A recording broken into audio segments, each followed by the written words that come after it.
C'est officiel. L'espoir lié à Simandou se concrétise en République de Guinée. Le train transportant les premières cargaisons de minerais du vaste gisement de fer, situé dans le sud-est du pays, a atteint le port de Moribaya. La première expédition de minerais issue de la mine de fer de Simandou représente un tournant crucial dans le développement socio-économique de la Guinée.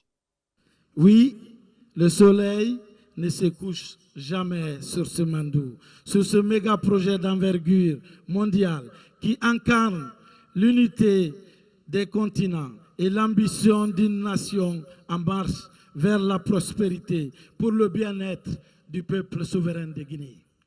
Avec le lancement des exportations du minerai de fer de Simandou, des bénéfices conséquents devraient permettre de transformer l'économie guinéenne et de répondre aux objectifs du gouvernement à travers le projet Simandou 2040, notamment réduire les inégalités, renforcer les compétences locales et créer un écosystème économique dynamique.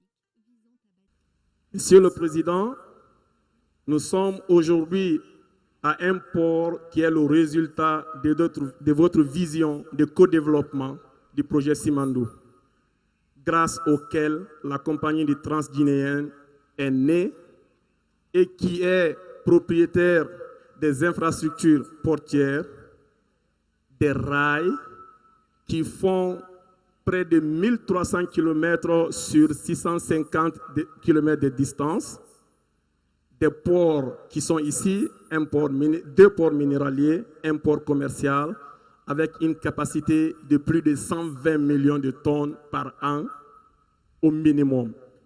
Cette cérémonie a connu la présence de plusieurs personnalités, dont les chefs d'État gabonais et rwandais, Brice Clotaire Oligui Nguema et Paul Kagame.